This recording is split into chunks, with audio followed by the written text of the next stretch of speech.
ज्येष्ठाय ब्रह्मणे नमः। तस्मै ज्येष्ठाय ब्रह्मणे नमः। ओम शांति शांति शांति। సత్యార్థ ప్రకాశము ఈ యొక్క అధ్యాత్మ సత్సంగానికి వచ్చేసినటువంటి వారందరికీ నమస్తే, స్వాగతం, సుస్వాగతం.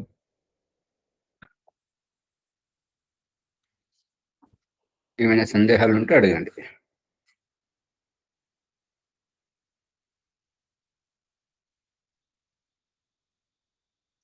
సత్యార్థ ప్రకాశము 3వ సముల్లాసము 48వ పుట. ఓం ఆచార్య. ఓం. ఉపస్థాన మంత్రాల్లో మొదటి మంత్రము దాన్ని రహస్యం చెప్తా ఉన్నారు. మరి ఇంకా రోజు పోస్ట్ పోన్ అవుతుంది. పుష్పమ్మ గారి ప్రశ్న సమాధానం ఇంకా ముందుకు వస్తున్నది కదా. ఓకే.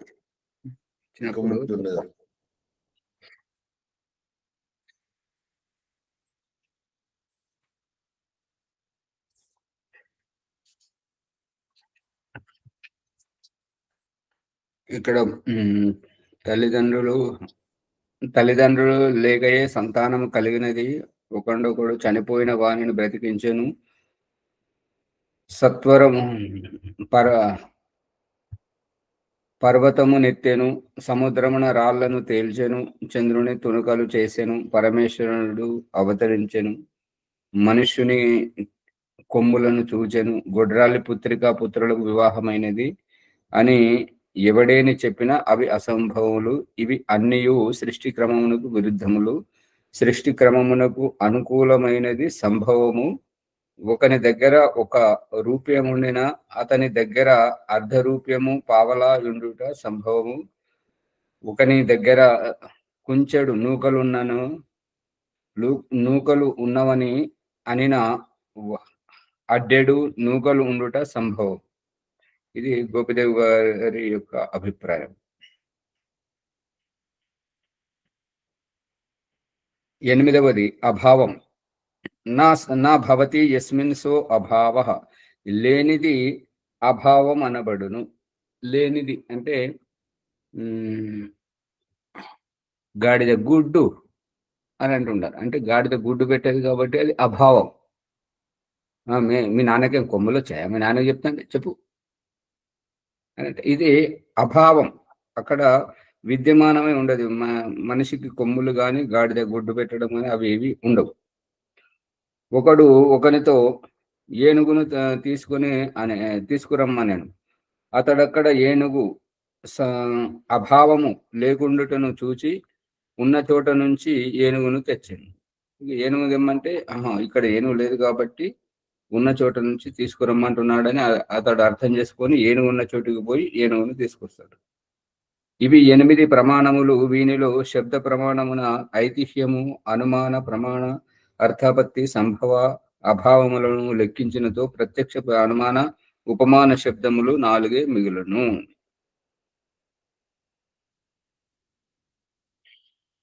ఈ 8 ప్రమాణములలో శబ్ద ప్రమాణము యందు ఐతిహ్యము, అనుమానము, ప్రమాణం, అర్థాపత్తి, సంభవము, అభావము ఇవన్నీ చూసినప్పుడు మళ్ళీ 4కి 4 మిగిలినవి అనేటువంటిది అభిప్రాయం. పదార్థ తత్వ జ్ఞానము వలన మోక్ష ప్రాప్తి. ఇప్పుడు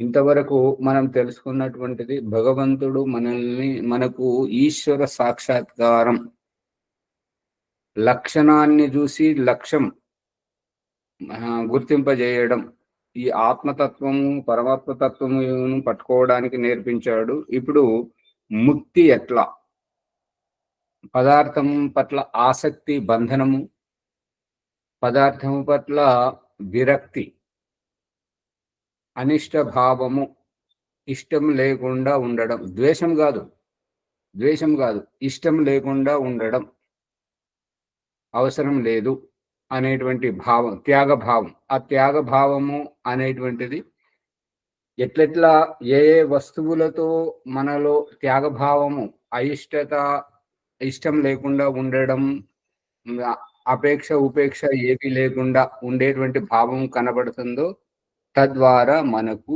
ముక్తి లభిస్తుంది. ఆయా వస్తువుల పట్ల, ఆయా వ్యవహారముల పట్ల ఆ ముక్తి గురించి ఇప్పుడు చెప్తున్నాడు, మోక్షం గురించి.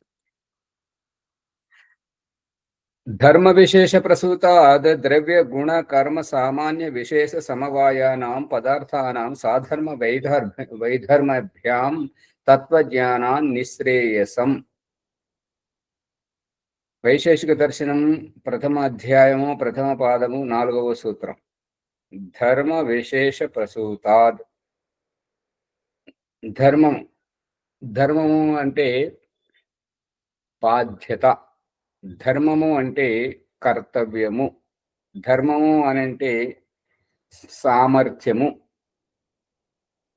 ఈ యొక్క విశేష సామర్థ్యము కారణంగా, విశేష బాధ్యత వల్ల, విశేష కర్తవ్యం వల్ల ప్రసూతం అంటే అభివ్యక్తము కావడం. ఇప్పుడు ప్రసూతం అన్న శబ్దానికి మనకేంటంటే గర్భిణీ స్త్రీ నుండి శిశువు పుట్టడం.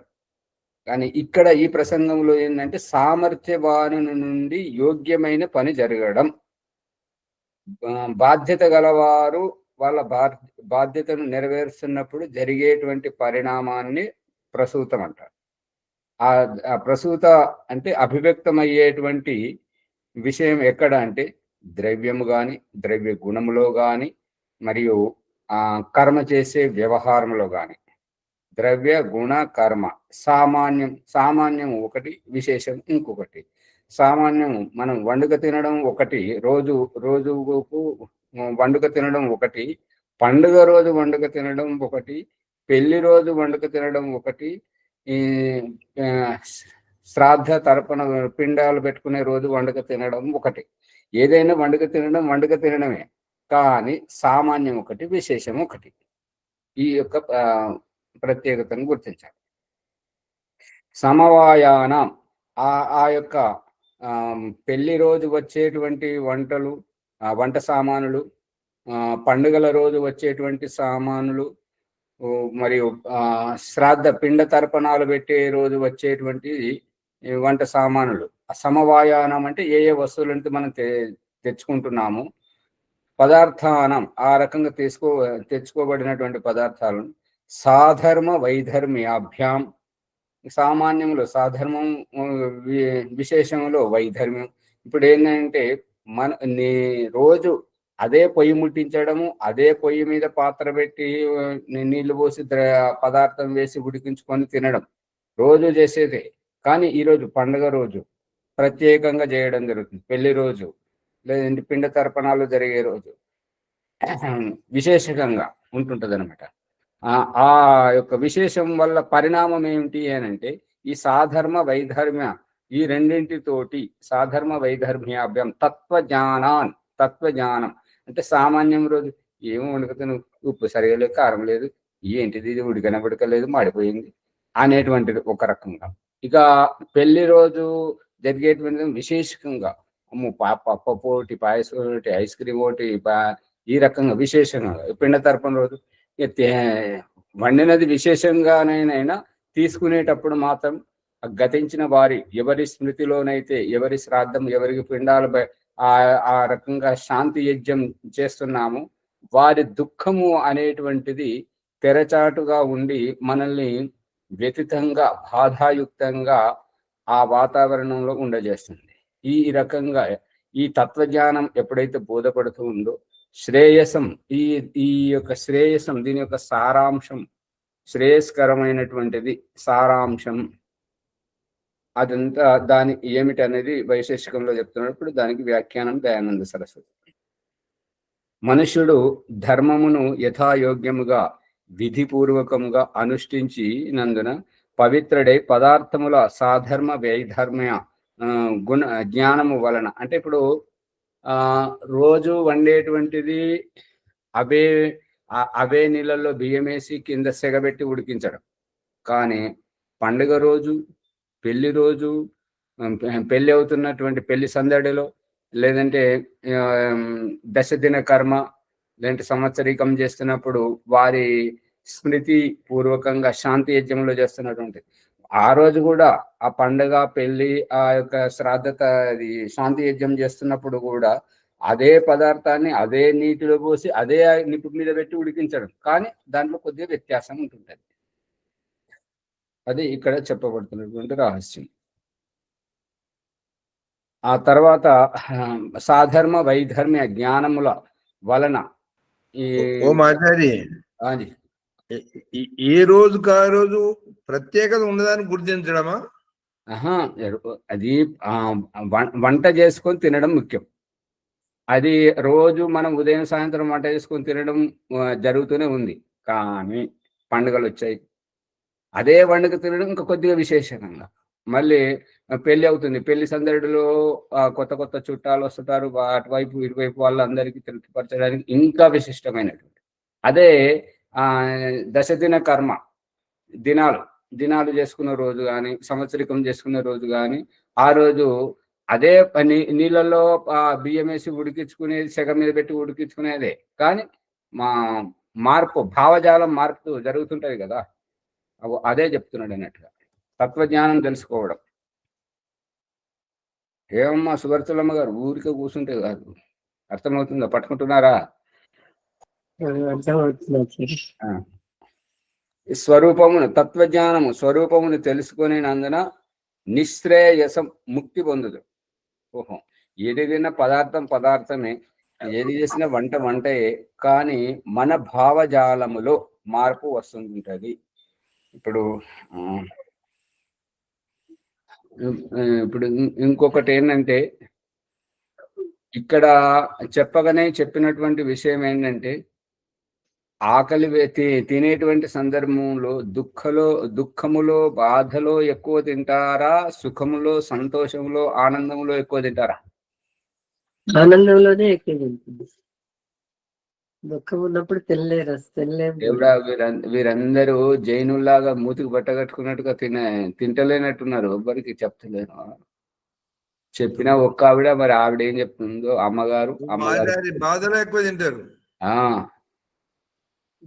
బాధలో దుఃఖంలో ఆకలి తక్కువ ఉంటుందా సార్? ఇంకా ఆకలి ఉండదు, జీర్ణరసాలు ఊరాయి ఎక్కువగా. ఎవరు శ్యామలయ్య గారు, బాలరాజు గారు, మీకు ఆకలేదా? విజయదుర్గమ్మ గారు అట్లా మొక్కలు దాచుకుంటున్నారు ఎందుకు? ఏం లేదు ఆచార్య, బాధలో ఉన్నప్పుడు వాళ్ళు వీళ్ళు వచ్చి తినబెడతారు సార్. ఓకే, బాధలో తక్కువ తింటారా? ఎక్కువ తినబెడతారు వాళ్ళు వచ్చి వీళ్ళు వచ్చి, అట్లా అందరూ వచ్చి తినబెడతారు.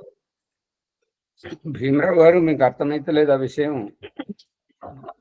బాధలో భోజనం మీద ధ్యాస ఉండదు, బాధలనే ఉంటారు. అయితే ఇది ఉల్టా మీరు చెప్తున్నటువంటిది, మీరు గమనించండి. సంతోషంలో, ఆనందంలో, ఉత్సాహంలో, ఉల్లాసంగా ఉన్నప్పుడు అసలు వాళ్ళకు తిండి మీద ధ్యాస ఉండదు. అవునా? అతి దుఃఖం గాని అతి సంతోషం గాని ఆకలి తెలియదు. దుఃఖంలో ఉన్న వాళ్ళు పట్టుకునేటువంటి ముద్దను చూడండి, సంతోషంలో, ఉల్లాసంగా, ఉత్సాహంగా ఉరుకులాడేటప్పుడు వాళ్ళు పట్టుకునే ముద్దను చూడండి, తినే విధానంను చూడండి, చంటి పిల్లల్ని ఎత్తుకొని తినబెడుతున్నప్పుడు చూడండి, వాళ్ళని తిట్టుకుంటూ, బెదిరించుకుంటూ, భయపెట్టుకుంటూ వాళ్ళని తినబెట్టేటప్పుడు ఎట్లా తింటారు, వాళ్ళు సంతోషంగా నవ్వుతూ, ఆడుతూ, పాడుతూ ఉండేటప్పుడు ఎంత తింటారు.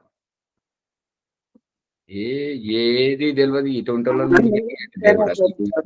బాగోలేటప్పుడేమో ఆకలి వేస్తుంది కానీ తినాలి కాబట్టి తింటాం ఆచార్య. వ్యంగం ఆడుతూ పాడుతూ ఉన్నప్పుడు బలవంతంగా తినిపిస్తారు. ఆడుతూ పాడుతూ ఉన్నప్పుడు బలవంతంగా తినిపించడం ఏంటిది? పిల్లలకు ఆట పైననే ధ్యాస ఎక్కువ ఉంటది కాబట్టి తినడానికి ఆసక్తి చూపిస్తారు. మీరు ఉల్టా చూస్తున్నారు, గమనించండి. ఎందుకంటే నేను చెప్తే మళ్ళీ మీరు నటిస్తారు, నటించుడు కాదు, యథార్థంలో చూడాలి. కాబట్టి పిల్లలకు కోపంతోనే ఎక్కువ తినిపిస్తారు ఆచార్య, ఏడ్చినప్పుడు. తినిపించేది కాదు, మీకు బాధ వేసినప్పుడు ఎక్కువ తింటారా, సంతోషంగా, ఉల్లాసంగా, ఉత్సాహంగా కొత్త కొత్త చుట్టాలు, బంధువులు, మిత్రులు, స్నేహితులను కలుస్తున్నప్పుడు ఎక్కువ తింటారా?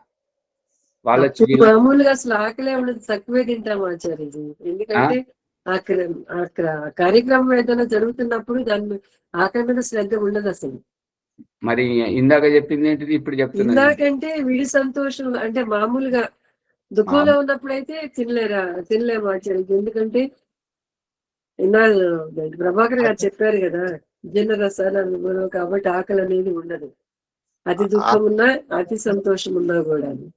ఆకలి వేస్తుంది తినమంతే కానీ ఆకలి బాగానే వేస్తుంది ఆచార్య. ఆకలి శ్రద్ధ అనేది ఉండదు. తినలేము. ఇక్కడ దయానంద సరస్వతి చెప్తున్నటువంటిది ఏంటంటే, పదార్థ జ్ఞానం సంతోషములో, దుఃఖములో, బాధలో, ఉల్లాసం, ఉత్సాహం అవన్నీ చేసేది వంట ఎక్కడైతే చేస్తుంటారో అక్కడ చేస్తున్నటువంటిది. తినడానికి నాకు ముక్క దొరకలేదు, చుక్క దొరకలేదు అనేటువంటి గొడవలు పెళ్ళిళ్ళు అయితాయా, బాధలు దినాలకు అయితుంటాయా? నన్ను పిలిచి నాకు ఇంత ముక్క కూడా పెట్టలేదు. పెళ్లిళ్ళు అవుతుంటాయి ఆచార్య. పెళ్ళిళ్ళు అవుతుంటాయా? అవును. మీది కొద్దిగా భార్యతోనే కష్టం. మీ కొడుకుల పెళ్ళిళ్ళు అయ్యేటున్నాయి కదా, అప్పుడు మీకు తెలుస్తుంది. చూడండి సరే, అది మీరు ఆలోచించండి. దయానంద సరస్వతి స్ఫురింపజేస్తున్నాడు పదార్థ విజ్ఞానము దాని గురించి. పదార్థముల సాధనము, సమాన ధర్మము, వైధర్మ్యము, విరుద్ధ ధర్మము తెలుసుకొనిన గాని వాని స్వరూప జ్ఞానము కలగదు. అల్లము వల్ల ఉపయోగం ఏంటిది, వెల్లుల్లి వల్ల ఉపయోగం ఏంటిది, ఈ యొక్క వంకాయ వల్ల ఉపయోగం ఏంటిది, అన్ని గుణధర్మాలు తెలుసుకుంటే వారి గుణధర్మమే తెలుస్తుంది, కానీ ఆ స్వరూపం ఎట్లుంటది అనేది ఎట్లా తెలుస్తుంది? దీని విషయాన్ని వ్యవహార భానువు పుస్తకంలో దయానంద సరస్వతి చెప్పాడనమాట.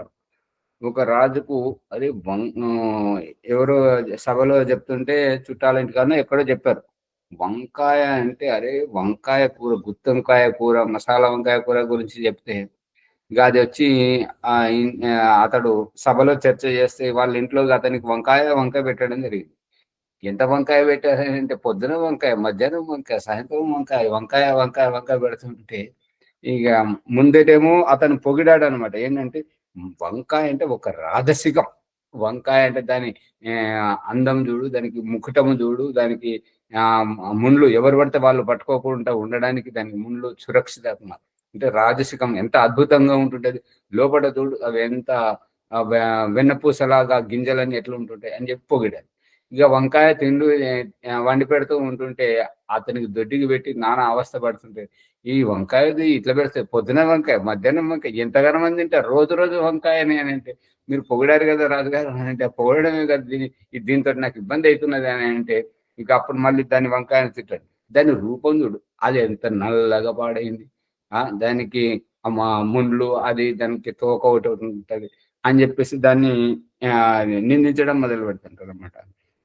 ఏమైందంటే మొన్ననేమో పొగిడారు, ఇప్పుడు తిట్టారు అని అంటే, మాకు వంకాయతో ఏం సంబంధం, మాకు రాజుగారితో సంబంధం. రాజుగారి దేంట్లో సంతోషంగా ఉంటాడో అదే మాకు గొప్ప, దాన్నే మేము పొగుడుతుంటాం. అందుగురించి మొన్న వంకాయ గురించి తెలిసింది కాబట్టి వంకాయ గుణాలని చెప్పాము. ఇవాళ వంకాయ ఇబ్బంది పెట్టింది కాబట్టి రాజుగారికి నచ్చలేదు, అందుకే దాన్ని నిందిస్తున్నాం. ఆ రకంగా పదార్థ గుణధర్మం తెలుసుకున్నంత మాత్రాన పదార్థ స్వరూపం గురించి తెలియదు. ఆ రాజుగారు పదార్థ గుణం గురించి తెలుసుకొని ఆ పదార్థాన్ని తిని దాన్ని అనుభవించి చూశాడు. అదే ఇక్కడ రహస్యం. ఆచార్య దీన్నే తత్వజ్ఞానం అంటారు. అంతే, తత్వజ్ఞానం. తెలుసుకొని అనుభవపేతంగా జీవితంలో ఉపయోగించినప్పుడు తత్వజ్ఞానం తెలుస్తుంది. అది ఇప్పుడు తత్వజ్ఞానము, భగవంతుడు చూపిస్తున్న తత్వజ్ఞానం ఏంటంటే, మనల్ని పంచమహాభూతాల గుండా అన్నభోషుధుల్లోకి రప్పించి భోజనం ద్వారా వెళ్ళజేసి, భోజనం శుక్రాణు ద్వారా పిండంలోకి రప్పింపజేసి, శిశువుగా పుట్టింపజేసి, అయి ఉన్నంత వరకు బ్రతికింపజేసి చనిపోజేస్తున్నది. ఇదంతా తత్వజ్ఞానం తెలియజేస్తున్నాడు కదా. భార్య అంటే ఏంటిది, భర్త అంటే పిల్లల సుఖం అంటే ఏంటిది, పండుగల సుఖం ఏంటిది, శత్రువు అంటే ఏంటిది, మిత్రుడు అంటే ఏంటిది అనేది వ్యావహారిక తత్వజ్ఞానం నేర్పిస్తున్నాడు కదా దేవుడు. నాటకీయ రంగముగా నటింపజేస్తూ మరి మనకు కావలసినటువంటి జ్ఞానాన్ని నాటకీయంగా తీర్చిదిద్ది ఆ నాటకంలో మనల్ని పాత్రధారుల్ని చేసి మనకి కనువిప్పు కల్పిస్తున్నాడు. తర్వాత ఎవరైతే నాటక రంగంలో సరిగా పనిచేయరో వాళ్ళు పక్కన తీసేస్తున్నాడు, పైకి తీసుకుంటున్నాడు, అంతే కదా మరి. పనిష్మెంట్ ఇచ్చి. ఆ ఎవరినైతే ఇబ్బంది పెడతారో ఇబ్బంది పెట్టేటువంటి వారికి ఇబ్బంది పడే వారికి కనువిప్పు కల్పించాలంటే ఇబ్బంది పెట్టే వారిని జరిపిస్తున్నాడు. తప్పుకో, నువ్వు వెళ్ళిపో, నీ వల్ల ప్రయోజనం లేదు, వాళ్ళు ఇబ్బంది పడుతున్నారని చెప్పేసి నువ్వు అవుట్గా అంతే, అవుట్. ఆ రకంగా వారి వియోగ దుఃఖాన్ని మళ్ళీ వీరికి కల్పిస్తుంటాడు. వారి వియోగ దుఃఖాన్ని, తల్లిదండ్రుల దుఃఖాన్ని పిల్లలకు, భార్య దుఃఖాన్ని భర్తకు, భర్త దుఃఖాన్ని భార్యకు, సంతాన దుఃఖాన్ని తల్లిదండ్రులకి, ఇట్లా ఇదంతా తత్వజ్ఞానం కలిగింపజేయడానికి. అందుకే తత్వజ్ఞానం గురించి కనువిప్పు కలగట్లేదా? రోజు వ్యభిచారం చేస్తున్నటువంటి వేమనకు వదిన గారి చూపించేటువంటి ఆ స్వరూపం చూపించేసరికి ఇక తల తిరిగిపోయింది అనమాట, మారిపోయింది ఒకటే దృశ్యానికి. రోజు వేసి దగ్గరికి పోయి వదినది ఆ ఆభూషణాలను ఎత్తుకొని పోయి చేసేది అదే. కానీ గురువు గారు చెప్పినటువంటి విధంగా వదిన గారు ఆ రకంగా వారికి చూపించేసరికి వారికి కాయకల్పం అయిపోయి ఇక వారి వస్త్రాలన్నీ వదిలేసి మొత్తం వివస్త్రంగా ఉండి తన కలిగినటువంటి జ్ఞానాన్ని వేమన పద్యాల రూపంలో మన ముందు పెట్టాడు కదా. అంతే.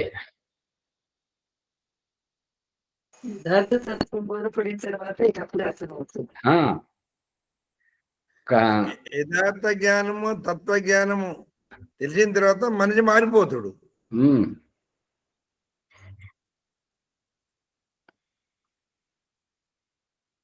ద్రవ్యములు గుణములు కర్మలు సామాన్యములు విశేషములు సమవాయము అనునవి పదార్థములు. ద్రవ్యము అంటే వస్తువు, గుణములు అంటే ఆ వస్తువు యొక్క గుణం, కర్మలు అంటే ఇక దాన్ని యథాయోగ్యం వ్యవహరించేటువంటి వ్యవహారం, కర్మం అంటే వ్యవహారం, సామాన్యము విశేషము. రోజు స్నానం చేయడము, వండుక తినడం ఒకటి, పండుగ రోజు మరియు పెళ్లి రోజు, పెళ్లి సందడిలో మరియు శ్రాద్ధ కర్మలలో అటువంటి ఈ విశేషములు. సమవాయము సమవాయం అంటే సమకూర్చుకునేటువంటి వ్యక్తులు, సమకూరేటువంటి బంధువులు మిత్రులు రావడం, పండుగలకు వచ్చేటువంటి వాళ్ళు, పెళ్లి సందడిలో వచ్చేటువంటి వారు, చావు దుఃఖంలో వచ్చేటువంటి వారు. ఈ సమవాయం అంటే సమకూరడం, ఒక దగ్గర అవడం అన్నవి పదార్థములు. ఈ రకంగా మనం వంట కోసం తెచ్చుకునేటప్పుడు రోజు వంట చేసుకోవడానికి ఒక రకంగా, పండుగలకు ఇంకొక రకంగా, పెళ్లి సందడికి మరో రకంగా, చావు దుఃఖంలో ఇంకొక రకంగా.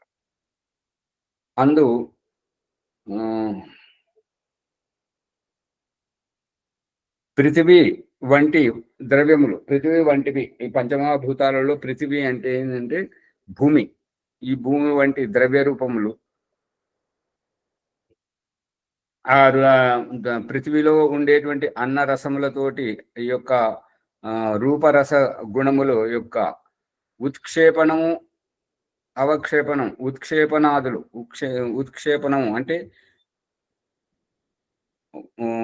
దీన్ని ఉత్క్షేపణం అంటే విత్తనం విత్తి పంట పండించుకోవడం, అవక్షేపణ కిందికి దిగడం, అదే భూమిలోంచి పంట పండించుకోవడం, ఉడికించుకోవడం, తయారు చేసుకోవడం, నిర్మాణం. ఉత్క్షేపణం అంటే పైకి లేవ చేసుకోవడం, క్రియలు. ద్రవ్యత్వాదులు, ద్రవ్యత్వం వంటివి.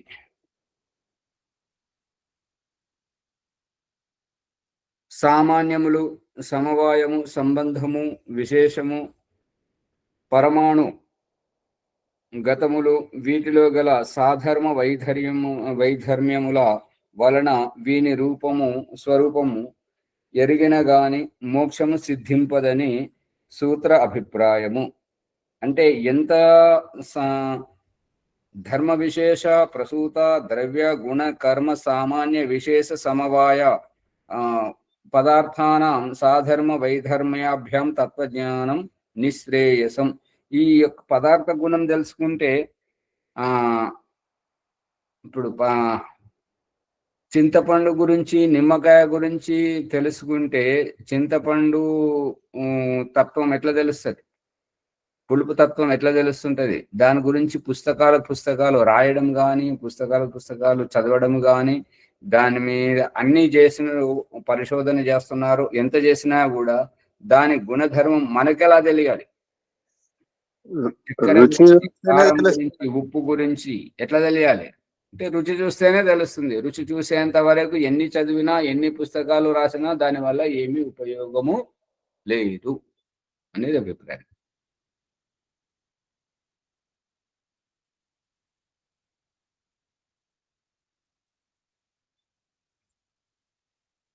సాధర్మ్యము తుల్య ధర్మం. సాధర్మ్యము అంటే తుల్యం, సమాన ధర్మం. తుల్యము అంటే సమానం. పృథివీ జడము, జలము జడము, జడత ఈ రెండింటిలోని తుల్య ధర్మం. ఇప్పుడు రాస్తే ప్రయోజనం లేదు అంటారు కదా, ఎక్కడ స్పష్టంగా చెప్పండి. సాగలేదండి.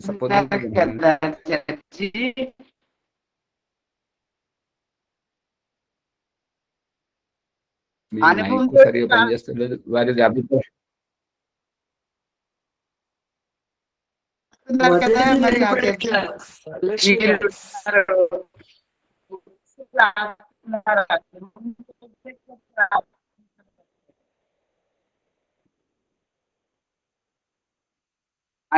అమ్మగారు మీరు రాసి గ్రూప్ లో పెట్టండి, నేను దానికి రేపు సమాధానం చెప్తాను. ఎందుకంటే మీరు ఏం చెప్తున్నారో వినబడట్లేదు.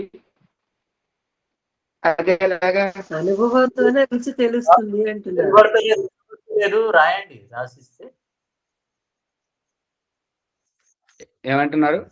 వినబడతలేదు ఆచార్య. అది అందుకనే వారిని తీసేసాను. మళ్ళీ వస్తే కొద్దిగా ఏమైనా వినబడతలేమో చూద్దాం. ఇక్కడ సాధర్మ్యం అంటే తుల్య ధర్మం. తుల్య ధర్మం అనేది ఏంటంటే పృథివీ జడము, భూమి జడము, జలము కూడా జడం. ఈ జడత భూమి యొక్క జడత్వము, జలం యొక్క జడత్వం, ఈ జడత్వం అనేటువంటిది ఒకే విధమైనటువంటిది. ఈ రెండింటిలోని తుల్య ధర్మం. పృథివీ కఠోరము, జలము కోమలం.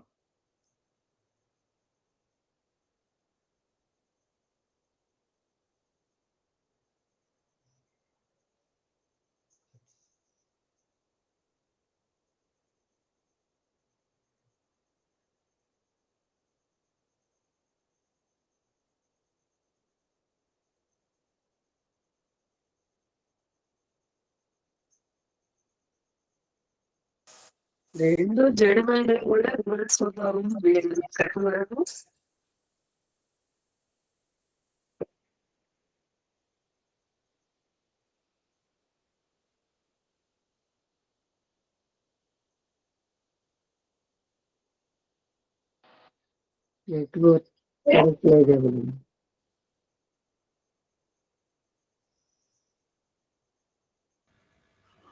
ఆచార్య గారి దగ్గర విద్యుత్ లేదేమో.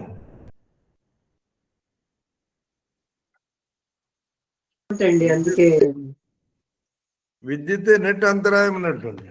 అదే విద్యుత్ పోయింది, పని చేస్తలేదు. ఓకే.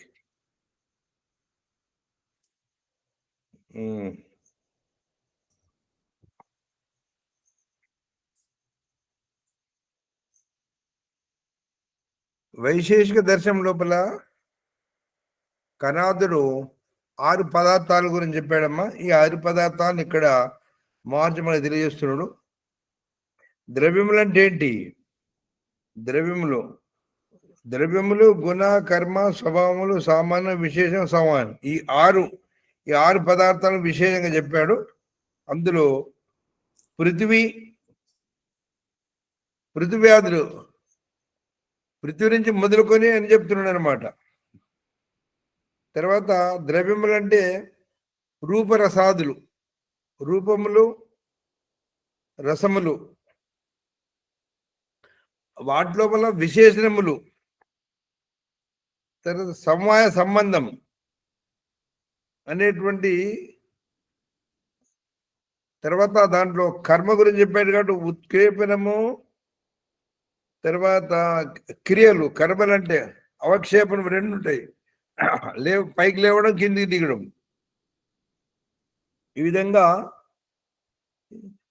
పదార్థాల గురించి మనం తత్వజ్ఞానం తెలియాలంటే ఇవన్నీ విషయాలు తెలియాలి. దాంట్లో కూడా సామాన్యములు విశేషము, ఈ సమవాయం అంటే సంబంధ విశేషణములు, తర్వాత పరమాణుగతములు, అణువులు పరమాణువులు అంటే ఒక్కొక్క దాన్ని ఒక్కొక్క విషయం లోపల ఏ విధంగా తత్వజ్ఞానం పొందాలా, వాటి ధర్మం ఏంటిది, వైధర్మం ఏంటిది, ధర్మం వైధర్యము, కర్త అకర్తవ్యములు ఉంటాయి కదా, అట్లా ఆ విధంగా వీటి స్వరూపాన్ని ఎవరైతే నేరుగా తెలుసుకుంటారో వారికి మాత్రమే మోక్షం సిద్ధిస్తుందని అభిప్రాయపడుతున్నారు. తర్వాత సాధర్మ్యము, తుల్య ధర్మము, పోల్చడం, ఒకదానికోటి పోల్చడం, పృథివీ జడము, జలము జడము, జడత, ఈ రెండింటిలోని తుల్య ధర్మము. జడత్వము, భూమిలో జడత్వం ఉన్నది, జలములో జడత్వం ఉన్నది. ఈ రెండు జడత్వాల లోపల ఉన్నట్టు విశేషత తెలుసుకోవడం. తర్వాత పృథ్వీ లోపల కఠోరం ఉన్నది, జలములో కోమలం ఉన్నది. విరుద్ధ ధర్మాలు కనపడుతున్నాయి చూడండి మనకు. తుల్యము, మనము ఒకదానికోటి మనము వాటిని రహస్యాన్ని తెలుసుకున్నప్పుడు మనకు తెలుస్తున్నది. కఠోరత, కోమలత, విరుద్ధ ధర్మాలు చూడండి. ఈ రెండింటిలో విరుద్ధ ధర్మాలు. జడములో తుల్యం ఉన్నాయి, ధర్మాల్లో విరుద్ధం ఉందండి, అంతే కదా. రెండిట్లో ఉన్నది ధర్మమే, కానీ విరుద్ధం ఉంది. అంటే కఠోరత అనేది ఒక ధర్మము, కోమలత అనేది నీటిలో ఉన్న మధురత, కోమలత ఒక ధర్మం. అది తెలుసుకోవడం. అంటే పృథ్వీలో ఉన్న ఘన పదార్థం కదా మునిజీ, ఘన పదార్థం అంటే గట్టిగా ఉండే గుణము. జలతత్వంలో కఠోరత అంటే అది ఈ రెండిటి లోపల ఉన్న వైధర్మ్యాన్ని తెలుసుకోచేస్తున్నాడు. ఇట్లా ఈ విధంగా మనం ఎన్ని విషయాలు తెలుసుకోవాలంటే ద్రవ్యము, గుణము, కర్మము, సామాన్యము, విశేషము, సమవాయ, ఈ 6 తత్వాల గురించి ఈ విధంగా మనం తెలుసుకున్నప్పుడు పదార్థం యొక్క యథార్థ స్వరూపం బోధపడుతుంది. ఈ 6 పదార్థాలను ఒక్కొక్క దాని గురించి విశ్లేషంగా చెప్తున్నాడు. మనము ద్రవ్యములు, ద్రవ్యానికి నిర్వచనం చెప్తున్నాడు. పృథివ్యాపస్తేజో వాయురాకాశ కాలో దిగాత్మ మనః ఇది ద్రవ్యాన్ని. ద్రవ్యం అంటే దానికి నిర్వచనం చెప్తున్నాడు. వైశేషిక శాస్త్రము 1వ అధ్యాయము 1వ పాదము 5వ మంత్రం. పృథివ్యాపస్తేజో, పృథివీ వ్యాపస్తేజో వాయు ఆకాశ కాలో దిగాత్మ మనః ఇది ద్రవ్యాన్ని. దీంట్లో చెప్తున్నాడు పృథివీ అంటే భూమి, ఆపహ అంటే జలము, తేజో అంటే అగ్ని, తర్వాత వాయువు అంటే వాయువు, ఆకాశం అంటే ఆకాశం, కాలం అంటే కాలము, తర్వాత దిక్ అంటే దిక్కులు, ఆత్మ మనసు. ఈ విధంగా ఈ ద్రవ్యములు ఎన్నున్నాయి మనకు? మొత్తము 9 ద్రవ్యాలు ఉన్నాయి. 9 ద్రవ్యాల గురించి లోతుగా అర్థం చేసుకున్నప్పుడు పంచమహాభూతాలకు అవి 5, అదే విధంగా ద్రవ్యాలు పంచమహాభూతాలు ఉన్నాయి. 7 పృథివీ, జలము, తర్వాత పృథివీ, అగ్ని, జలము, అగ్ని, వాయువు, వాయువు, ఆకాశము. ఆకాశము, కాలము, దిక్కు, ఆత్మ, మనసు. ఈ 9 ద్రవ్యాలు. అవునండి. కాలం తర్వాత ఏంటన్నారు? కాలము తర్వాత దిక్కు, కాలము, దిక్కు, దిశలు, దిశలు, దిశ, ఆత్మ కూడానండి. ఆత్మ తర్వాత మనస్సు. మనసు. ఆత్మ వేరు, మనస్సు వేరు. అవునవునండి. ఇవన్నీ ద్రవ్యాలే. ఈ ద్రవ్యాల లోపల 9 ద్రవ్యాల లోపల భూమి జడము, జడ పదార్థము, జలము జడ పదార్థము, అగ్ని జడ పదార్థము, వాయు జడ పదార్థము, ఆకాశం జడ పదార్థము, కాలం జడ పదార్థము, దిక్కు జడ పదార్థము, మనస్సు జడ పదార్థము. కానీ ఆత్మ ఒక్కటి మాత్రం చేతనము. 9 తత్వాల్లో ఉండేటువంటి ఆత్మ చేతనం, మిగతా 8 జడ పదార్థం. అది తెలుసుకోవాలి. చేతనం, ఆత్మ చేతనం కాబట్టి ద్రవ్యం అని ఎలా అంటాం? అదే వీటన్నింటినీ తానే నడపగలుగుతుంది. చేతన తత్వంతోనే కదండి జడం కదిలేది. వీటన్నిటి ఉపయోగించుకునేది ఎవరు? చేతన తత్వమే కదా. ఓ మునీజీ గారు చెప్పండి. జడ పదార్థాలను ద్రవ్యాలు అంటాము, మరి చేతనాన్ని కూడా ద్రవ్యం అని ఎలా అంటాం? జడ పదార్థం ద్రవ్యం కాదు. జడము వేరు, చేతనం వేరు. రెండింటిని వైధర్యం చూపిస్తుండే ఇక్కడ. చేతనాన్ని చేతనతత్వము, జడతత్వం. పదార్థాలన్నీ జడతత్వాలే, అందులో చేతనం ఉండదు.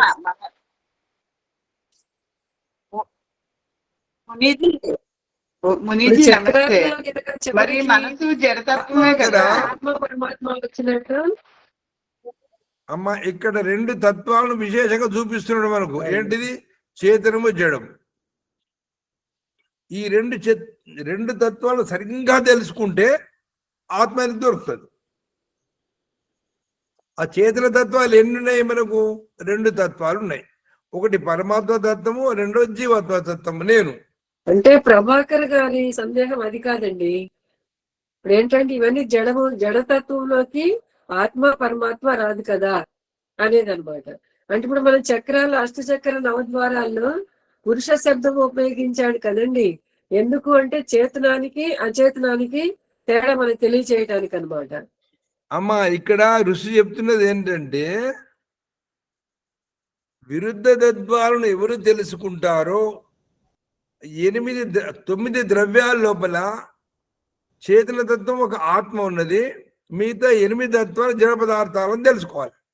తత్వజ్ఞానం తెలవాలంటే ఆచార్య గారు దీని గురించి వివరించండి ఒకసారి. మళ్ళీ విద్యుత్ వచ్చిందా? ఇంకా మీకు రాలేదా?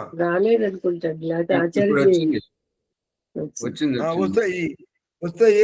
మొదటి సూత్రాన్ని వివరించండి.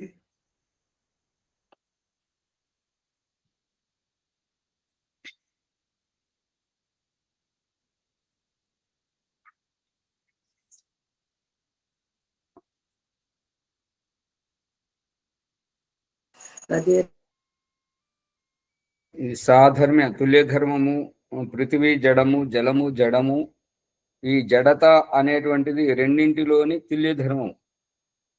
పృథివీ కఠోరము, జలము కోమలం. పృథివీ గట్టిగా ఉంటుంటది, జలము తరళంగా ఉంటుంటది. కఠినత, కోమలత అనునవి ఈ రెండింటిలోని విరుద్ధ ధర్మములు. అంతే. వైధర్మ్యము అంటే విరుద్ధ ధర్మం. విరుద్ధ ధర్మం ఏమిటిది అంటే భూమి యొక్క కఠోరత్వము, జలము యొక్క కోమలత్వం. ఇవి విరుద్ధ ధర్మాలు. పృథివీ జడము, జలము జడము అనేటువంటివి సాధర్మ్యము. ఈ విధంగా ద్రవ్య, గుణ, కర్మ, సామాన్య, విశేష, సమవాయములు అనేటువంటి పదార్థముల తత్వజ్ఞానము, స్వరూప జ్ఞానం వలన మోక్షము లభిస్తుంది. మోక్షము పదార్థ జ్ఞానం కలిగితే మోక్ష జ్ఞానం ఎలా లభిస్తుంది? పదార్థ జ్ఞానం కలిగితే మోక్ష జ్ఞానము లభించదు. పదార్థ జ్ఞానం ఇక్కడ కలగడము అంటే తదనుసారంగా నడుచుకోవడము, వ్యవహరించడము అనేటువంటిది అభిప్రాయం. ఎప్పుడైతే ఈ యొక్క విషయం గురించి భగవంతుడు ఏం చేస్తున్నాడు, ఈ యొక్క స్త్రీ పురుషుల సంయోగం ఏంటి, భార్యాభర్తల కలయిక ఏంటి, పిల్లలు తల్లిదండ్రి యొక్క కలయిక ఏంటి, గురువు శిష్యుల యొక్క కలయిక సారాంశం ఏంటి, రాజు ప్రజల యొక్క సారాంశం ఏంటి, పోలీసులు ఖైదీ యొక్క సారాంశం ఏంటి, జైలు ఖైదీ యొక్క జైలరు, కోర్టు ముద్దాయి యొక్క సారాంశం ఏంటి, ఈ యొక్క విషయం తెలిస్తే కాదు, దాన్ని తదనుగుణంగా మనం నడుచుకుంటే, మనకు కనువిప్పు కలిగితే ఇక మళ్ళీ మనము ఆ విషయం పట్ల ఆసక్తి ఉండదు అనేటువంటిది అభిప్రాయం. తద్వారా ముక్తి అనేటువంటిది అక్కడ తప్పు చేసినప్పుడు ఒకే తప్పు సామాన్యము వాళ్ళు చేస్తే, పండితుడు చేస్తే, సామాన్యునికి ఒక కొరడా దెబ్బ కొట్టాలి అయితే పండితుడికి 10 కొరడా దెబ్బలు కొట్టాలి. దాని యొక్క సారాంశం ఏంటి? ఇరాకులో వాళ్ళు చెప్తున్నటువంటిది ఏంటంటే, ఎవరైనా దొంగతనం చేసినప్పుడు, లేదంటే ఎవరైనా బలాత్కరించినప్పుడు, ఎవరైనా తప్పు చేసినప్పుడు వాళ్ళని శిక్షిస్తుంటే మిగతా వాళ్ళు నిలబడి చూడాలి, లేకపోతే వాళ్ళకు కూడా పనిష్మెంట్ పడుతుంటాయి. దాని యొక్క ఉద్దేశం ఏంటి అంటే, ఇక ముందెవ్వరు చెయ్యకూడదు, అతను చేస్తే అది వారికి శిక్ష పడుతుంది, ఇప్పుడు మనం చేస్తే తర్వాత మనం ఎప్పుడైనా చేస్తే మనకు కూడా శిక్ష పడుతుంది అనేటువంటి గుణపాఠం అక్కడ సారాంశం. వాళ్ళని శిక్షించడం, వీళ్ళని నిలబెట్టి చూపడం ఉద్దేశం కాదు.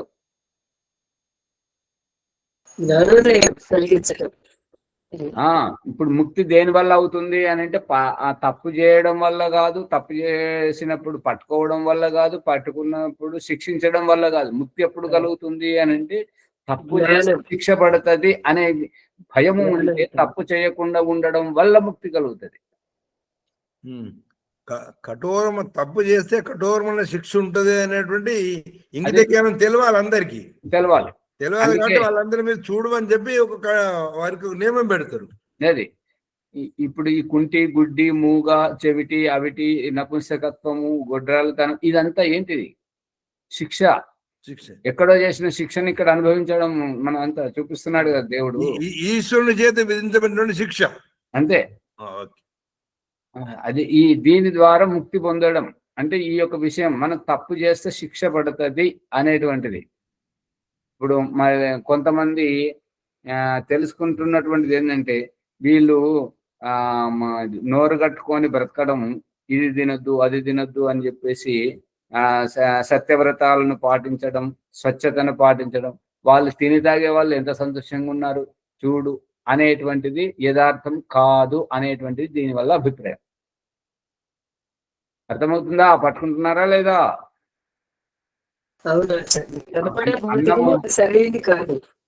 అన్నము వండేటప్పుడు ఒత్తి చూసే మెతుకు ఉడికితే సరిపోతుందా? ఈ మెతుకును చూసి ఆ మెతుకులను గురించి ఊహించవచ్చా? లేదంటే ప్రతి ఒక్కదాన్ని పట్టుకొని ఒత్తుకుంటా కూర్చుందామా? ఒక్కో మెతుకు చూస్తేనే ఉడికిందా లేదా తెలుస్తుంది. అది దీనికి హిందీలో సామెత ఏంటంటే, समझदार के लिए इशारा काफी है, अकलमंद को इशारा काफी. अकलमंद అంటే అదే ఆచారి ఫ్లవర్ పెట్టుంది. అకల్మందుకు కూడా తెలియగల వారికి అని వాడు ఇషారతో పని చేసుకుపోతాడు అంతే.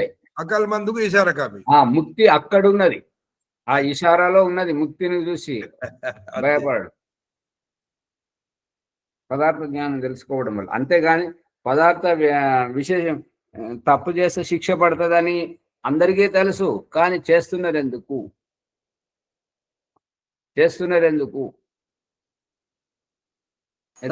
చేయకూడదని జ్ఞానము తెలుసుకున్నప్పుడే ఇక ముక్తి అన్నమాట. అది చేస్తే ఇట్లా అవుతుంది కదా, దాని పరిణామం. కాబట్టి చేయకూడదు. అమ్మగారు చెయ్యడంలో ముక్తి ఉందా, చేసి పట్టుబడడంలో ముక్తి ఉందా, దాని పరిణామం గురించి గుర్తిస్తే ముక్తి ఉందా? పరిణామం గురించి ఇక్కడ పదార్థ తత్వజ్ఞానం అనేటువంటిది పరిణామము. ఈ స్త్రీ జన్మము, ఈ పురుష జన్మము, ఈ యొక్క నపుంసకత్వం, ఇటువంటివన్నీ కుంటి, గుడ్డి, మూగ, వీటన్నింటి యొక్క సారాంశం పరిణామం వల్ల ముక్తి కలుగుతుంటది. అంతేగాని పదార్థ తెలివితేటలతోటి కలగదు.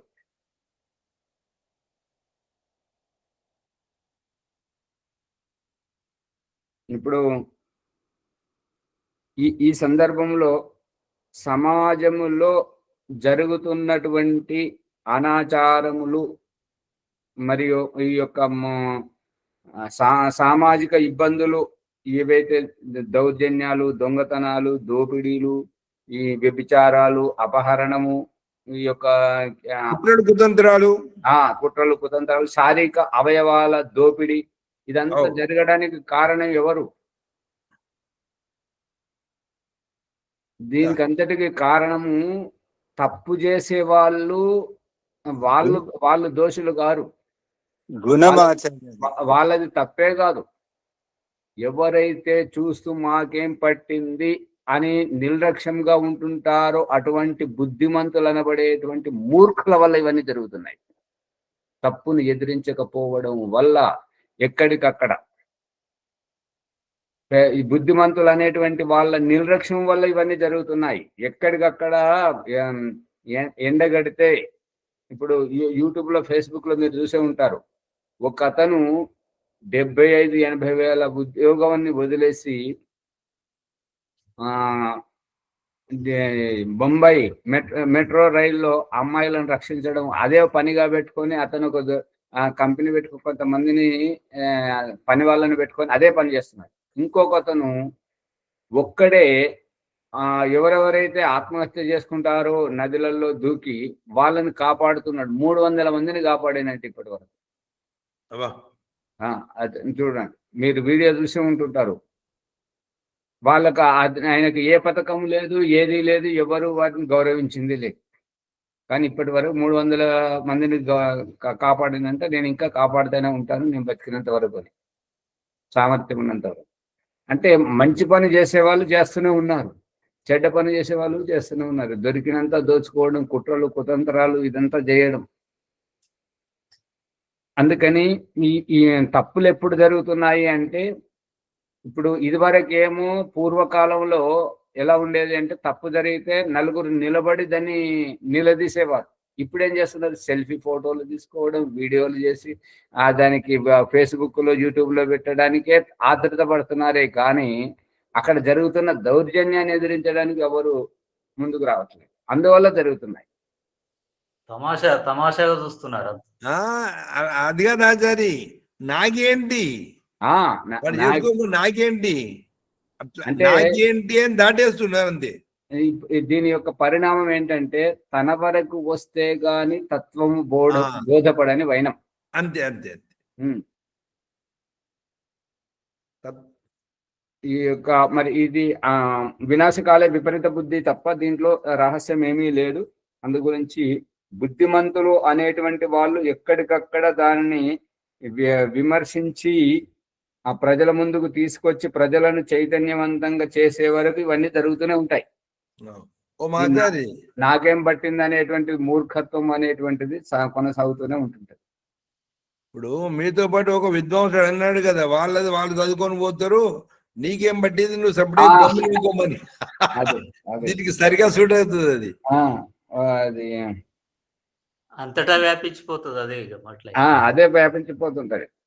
మళ్ళీ ఒక గ్రూప్ లో కామెంట్ పెడుతున్నారు ఏంటంటే, ప్రశ్నిస్తే శత్రువులు తయారవుతారు అంటే వాళ్ళు ఏది చేసినా నువ్వు తమాషా చూడు, నువ్వేమనకు అనేటువంటిది గ్రూప్ లో పెడుతున్నారు. అంత బుద్ధిహీనులు, మూర్ఖుల గురించి ఏం చెప్తున్నాను?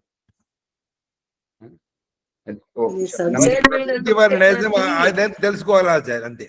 సంశయం ఉన్నప్పుడు దాన్ని నివృత్తి చేసుకోవాలి కానీ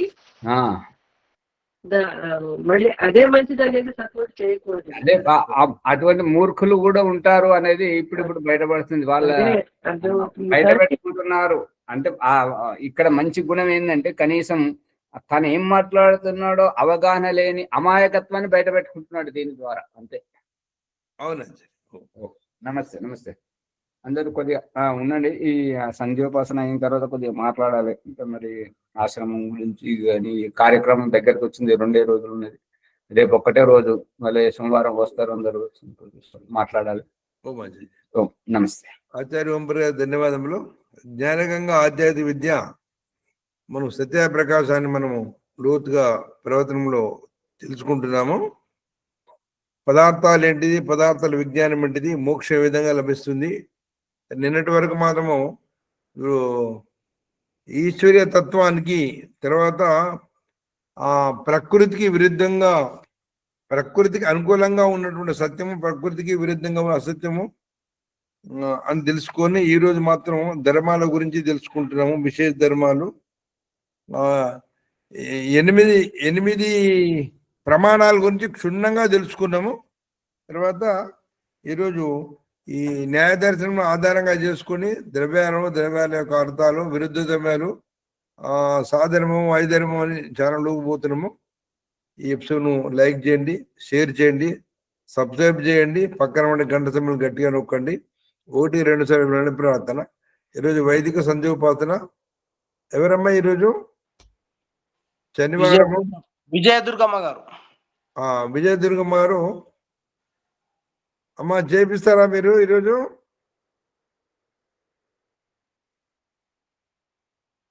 విజయదుర్గమ్మ గారు సరే, వేరే వారికి ఇవ్వండి మరి. ఇంకెవరైనా ముందుకొచ్చి చేపిస్తారా? వారు అందుబాటులో విజయదుర్గమ్మ గారు. ఓకే, నేను చెప్పిస్తాను. ఓం. సమయం కూడా తక్కువ ఉంది, 4 నిమిషాలు. వైదిక సంధ్యోపాసన ప్రణముని భాగ్యనగరం. ఓం అమృతోపస్తరణమసి స్వాహ. ఓం అమృత అభిదానమసి స్వాహ. ఓం సత్యం యశః స్త్రీర్మయస్త్రీః త్రేతామ స్వాహ. ఓం శన్నో దేవీరవిష్టయా ఆపో భవంతు పీతయే శయ్యోరవిస్రవంతు నః. ఓం వాక్ వాక్. ఓం ప్రాణః ప్రాణః. ఓం చక్షుశ్చక్షుః. ఓం శ్రోత్రం శ్రోత్రం. ఓం నాభిః. ఓం హృదయం. ఓం కంఠః. ఓం శిరః. ఓం బాహుభ్యాం యశోబలం. ఓం కరతల కరపృష్ఠి. ఓం భూ పునాతు శిరసి.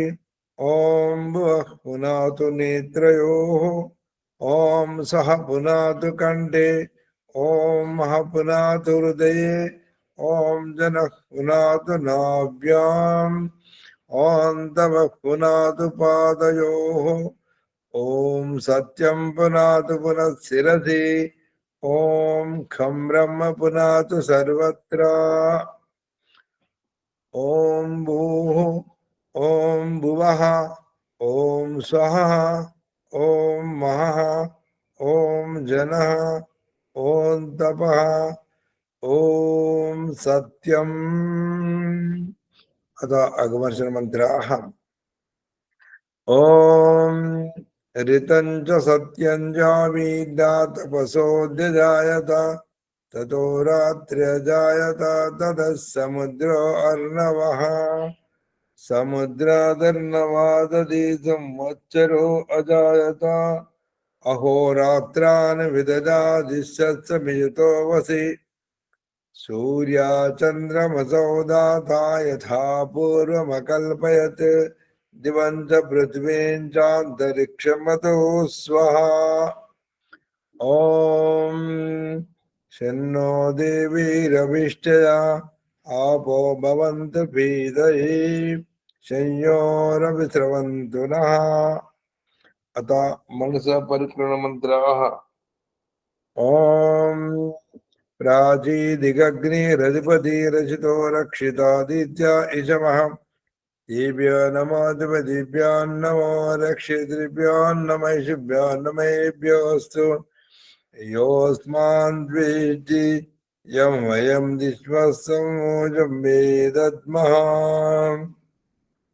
दक्षिणादिगिन्द्रोऽधिपति चिरस्थिरादि रक्षिता पितरिषवः देव्यो नमोऽधिपतिभ्यो नमो रक्षितृभ्यो नमः शुभ्यो नमेभ्योऽस्तु योऽस्मान् द्वेष्टि यं वयं दिश्मस्तमोजं वेदद्मः.